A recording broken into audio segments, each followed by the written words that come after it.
Hello, my name is Kim Matina. Welcome to the Sweet Talk. Today is Sunday, July 22nd, 2018. I am the host of the show, and I am very thankful to bring to you this information that I was able to obtain last week. I was invited to go to Google headquarters in New York for the Google for Education Top Contributor and Expert Summit. And this conference was a collaboration between passionate educators and tech people who are working in the school district and other Googlers that are on the Google for Education team, product managers and community managers that help support the forum.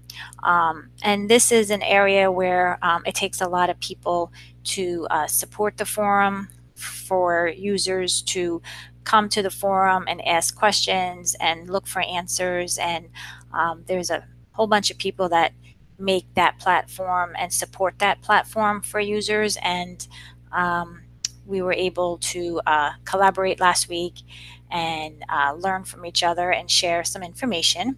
And there was a lot of great information that I can share with you, and I am going to share with you some of the information that I'm allowed to.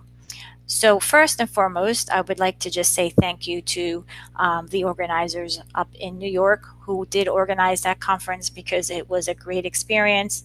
It was a very productive conference. I feel like we were able to work together and go through a lot of the interfaces for the applications and provide a lot of great feedback. So hopefully you found that information helpful at the Google in the Google backend.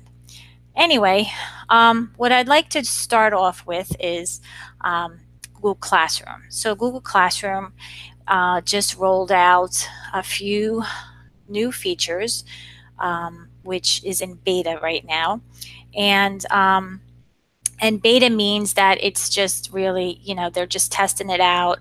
It may be permanent, it may not be permanent, but these options were just rolled out, I'm going to say about a week ago or 2 weeks ago.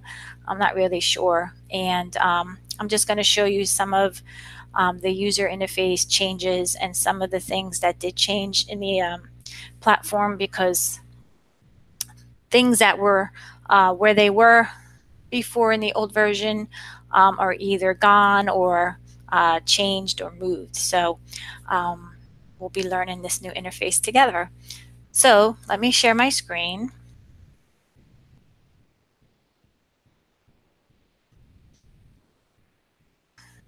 And I hope you can see that. So Google Classroom. So I'm going to be switching back and forth between a teacher view and the student view. So right now we are in a teacher view, and the class card page still looks the same. This didn't really change. I'm going to go into my class, and as a teacher I now see 3 new tabs or pages up at the top: the stream page, the classwork page, and the people page. The stream page really is a new look and feel. It shows all of the assignments, all of the announcements and questions that the teacher has posted to the class, but in a consolidated view or collapsed view. So if I wanted to get any more information about, say, this specific assignment here, I have to click on it to get details about it.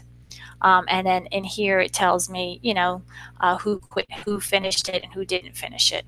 And this didn't change. I can still add a grade and add private comments to the student work. So that's a little different as far as getting to this screen.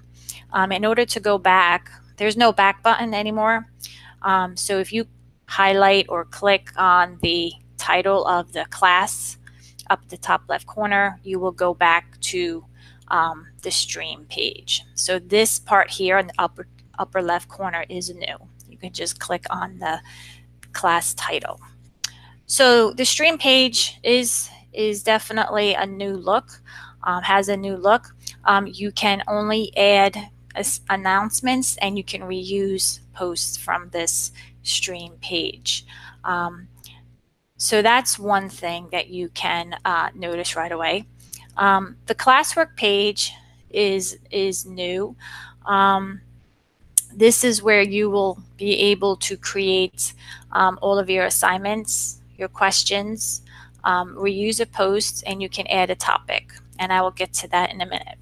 So the classwork page will allow you to add all that information and keep all of that information on this page so that it's easier to, to find. The classwork page will allow you to add topics. So for example, if I click on the plus button at the top, at the bottom right, and I go to add topic, I can add a specific topic. So what I would recommend is that you add units and number your units or your materials so that it's in some type of order. So I can always, let's just say, add a topic. I click the plus sign, I hit add a topic, I give it a name, and I click add. And now when I add a topic, the topic is added, but it is down at the bottom of the classwork page. And so you have to scroll down. Now what you can do is on the topic that's displayed, if you click on the three dots, you can move that topic up in your classwork page. So if I want to put it in a specific order, I can continue to move it up to the top of the page. Now this seems to be very, like if my classwork page is very long, I have to keep clicking, move up several times to be able to get it to the top of the page or the top of the classwork page.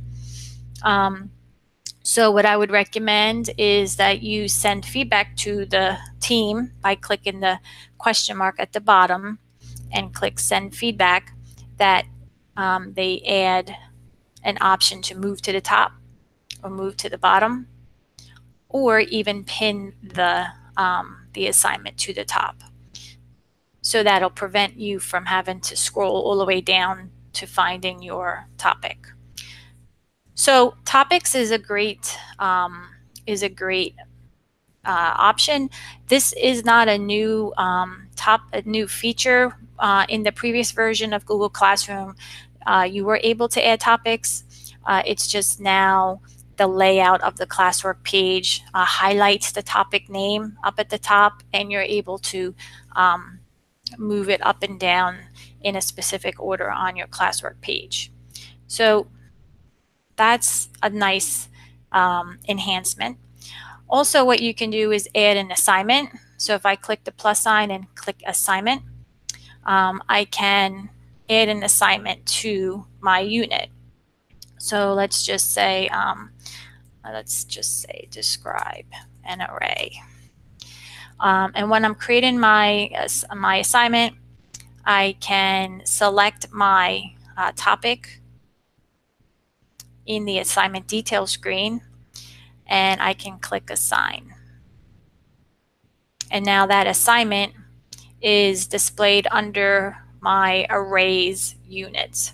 So, and again, with this, also with my assignments, I have the option to, when I click on the three dots at the right side of the assignment on the screen, I have the option to move it up and move it down so that I can put it in some type of order. So this classwork page does show your units and your assignments in a more structured manner. It's just that it's in beta, and if you are not a fan of having to scroll down to the bottom of the classwork page to find your new topic, you're going to have to move it to the top for now. Also, you can reuse a post in this screen, and if you wanted to schedule assignments to go out on a specific day, that option is still available. You can save your assignments as drafts also, and those posts will be saved up at the top of the stream.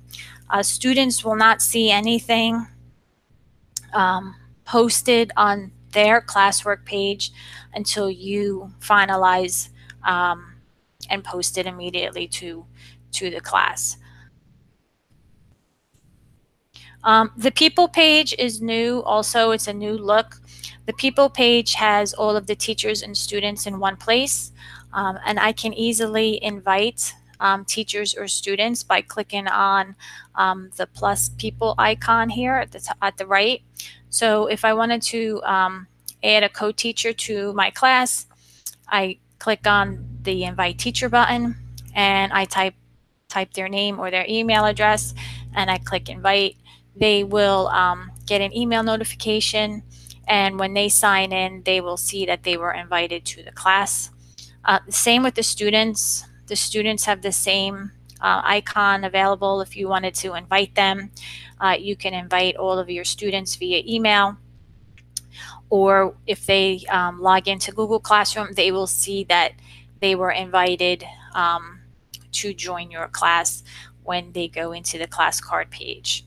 And also, again, on the screen, you can sort the students by first name or last name, and you can also remove and mute and email the students from this page too.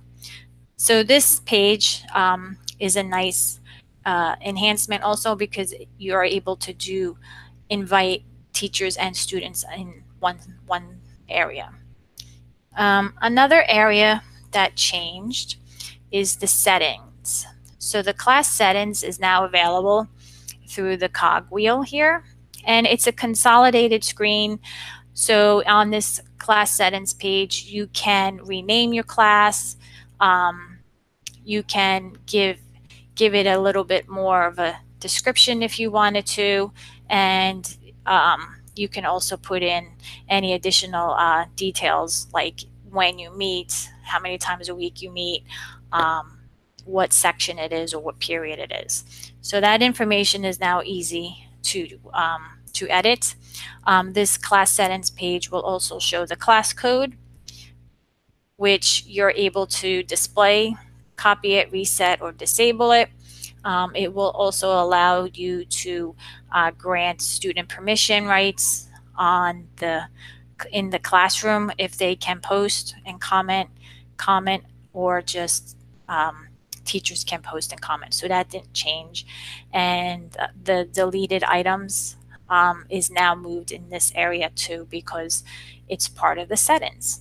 So this is a consolidated class settings area. If I wanted to X out of it, I just click the X up at the top left and I go back to my classroom. So that is something new. And another feature that is new is that I'm going to go to the blog post to show you this. They listened. So anytime you send feedback to the team does prioritize your feedback, your requests, and they actually read it and they prioritize it and they try to accommodate your request. And they did listen. And what they did was they were able to incorporate a feature in Google Forms that will lock the quiz on managed Chromebooks.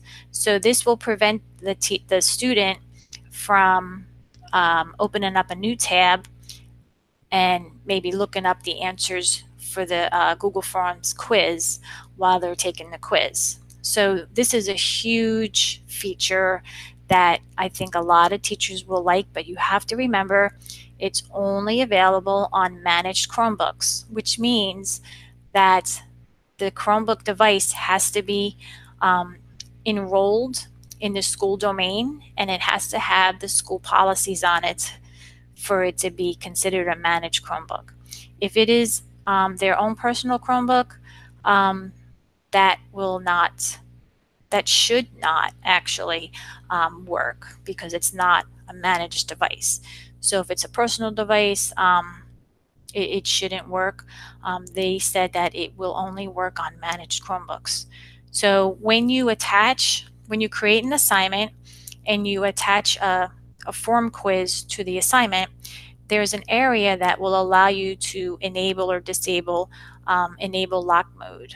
And this, if you turn this on, it will lock the quiz so that the student cannot open up another tab and look up the answers. So those were the features that came out in beta.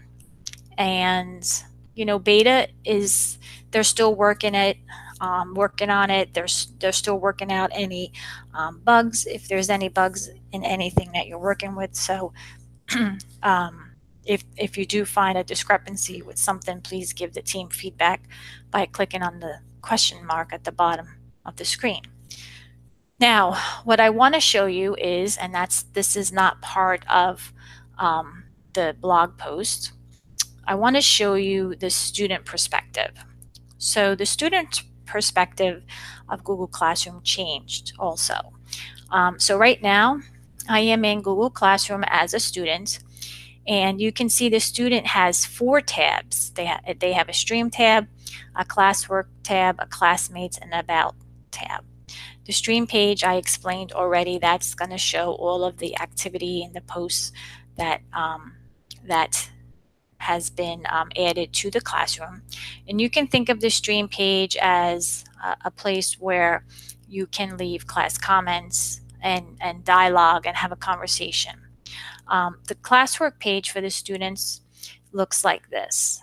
Okay, and this may be a little different than what you're used to.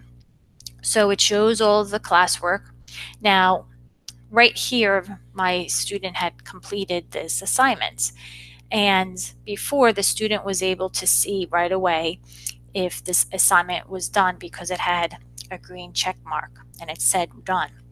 Well, right here, my icon for my assignment is grayed out, which means that that assignment is completed.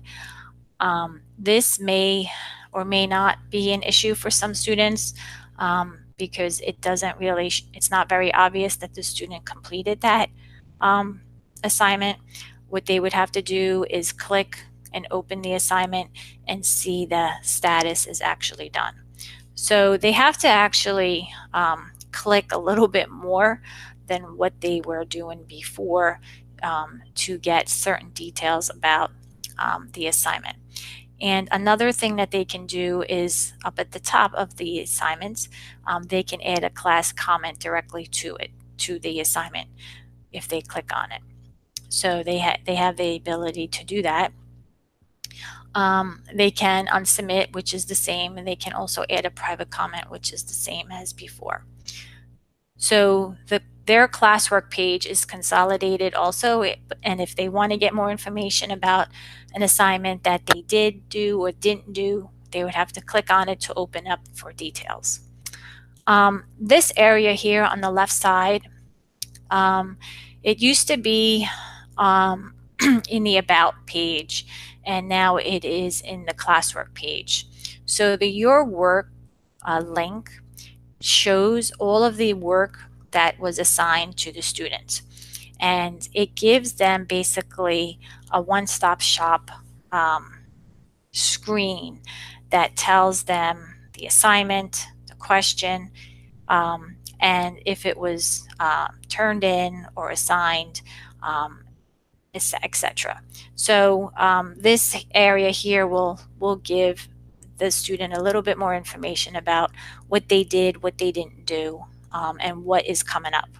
On the left side, there's filters. So if a student wanted to see what they were missing, they can go over and click missing, and it would show all of the assignments that were missing. And same with returned with a grade, and same with assigned. So this screen can be very helpful for students. It's just that me personally, and I've been leaving the team feedback, I liked it better when I saw the green check mark that said done and I liked it better when I saw the status of not done and it was in red. I'm a visual person, so I like that UI much better than this, but that's just my opinion. Um, so that's the classwork page for a student. They are still able to get to the class drive folder from the classwork page. The classroom calendar and the Google Calendar is still functional. It still has the same functionality. What's nice about the Google Calendar is now the Google Calendar, the class calendar, I'm sorry, the classroom calendar. What's nice about this is that I can toggle through all of my classes one by one, or I can see all of my class assignments in one view, which is nice. It's still a week view, so it only shows all of the, for that current week, but I am able to switch between my classes or show all of my classes for a specific week, which is nice. I like that feature.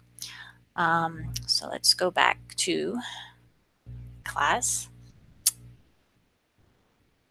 So that's a little bit more in options on the classroom calendar. The classmates page basically just shows the student roster, who's in their class. And the about page is basically it just shows the student what class they're in and any details about the class. Now, the one thing I did miss, and I want to go back to the teacher view. One thing I did forget to mention was you can notice up top here that the about page is gone. They eliminated the about page. However, there is an about link in the header, then classroom header. This about link is just a quick reference to your class code, the name of your class, the class details, and maybe the room where you meet. It's really not the about page that you're used to from the old version. In order for you to gain that back, the workaround right now is to create a topic on the classwork page and name it materials or resources. And once you do that, you can add that to the top. So I would have to move this topic all the way to the top of my stream. And this is the part that I don't like, because I should be able to move to the top of the page or to the bottom of the page much quicker than doing it one by one. But anyhow, I'm moving it to the top one by one. So give me a second, because I want it to appear at the top. And what I can do here at this point is I can add an assignment, and I can just say class website, and I can add the link to it. I don't know. Let's just put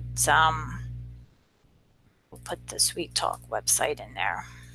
Or how about, yeah, we'll just put the Sweet Talk.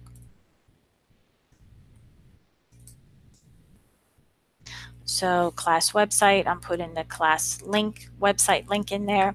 And the topic for this assignment would be materials and resources.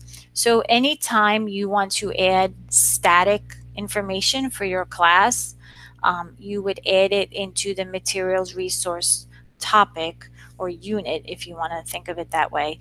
And the information would be available for the students when they come into Google Classroom and go into the classwork page. This is the current workaround right now. I know I use the about page on all of my classes, so this is going to be my workaround when I go back to school in September. But in this materials resource topic, I can add multiple assignments and have maybe my course syllabus in here that would be linked to a Google Drive document. I can have different websites in here that I want my students to be able to practice specific skills on. So any information that you find that's going to be helpful and remain static to a certain degree, you can put in the materials classwork page topic. And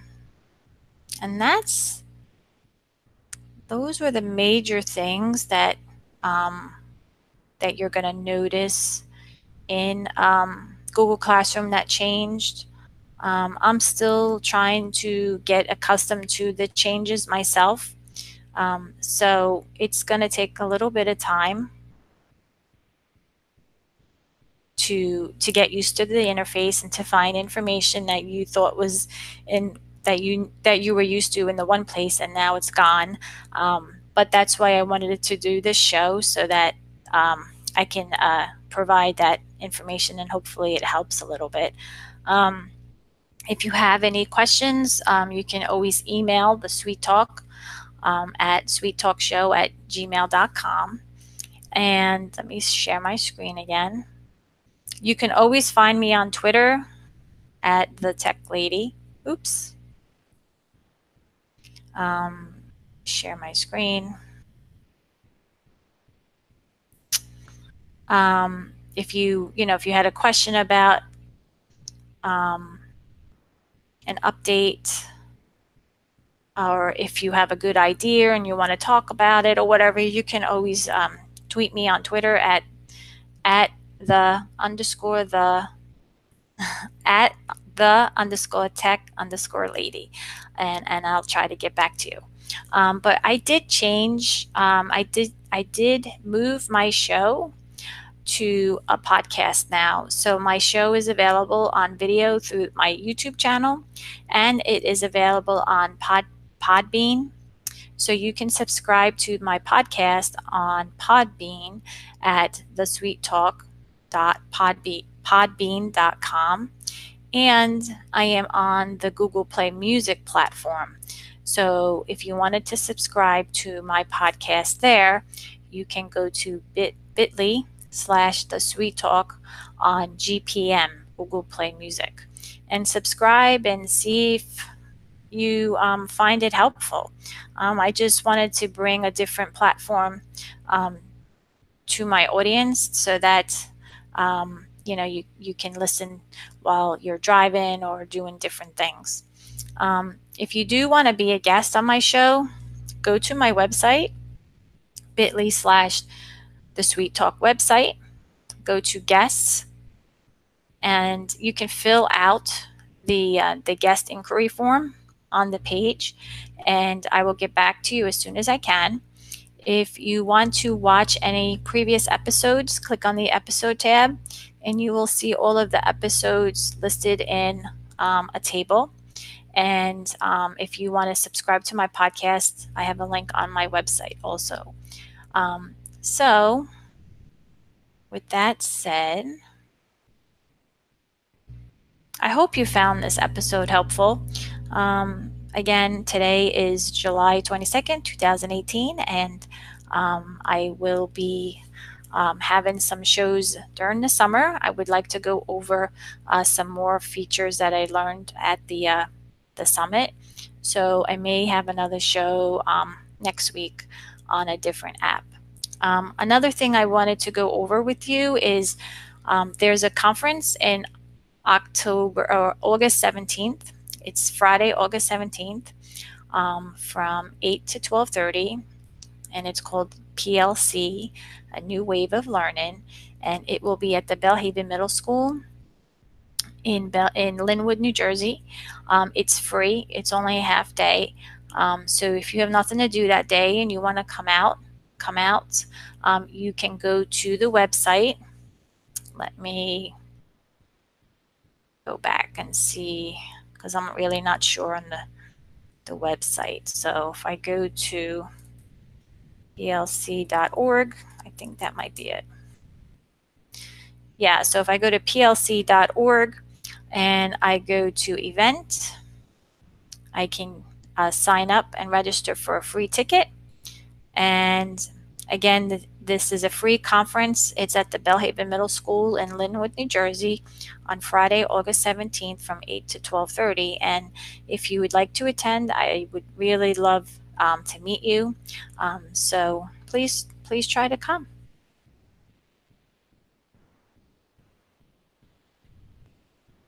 Other than that, I'm out. Have a great rest of your weekend, and I will see you next time. Bye.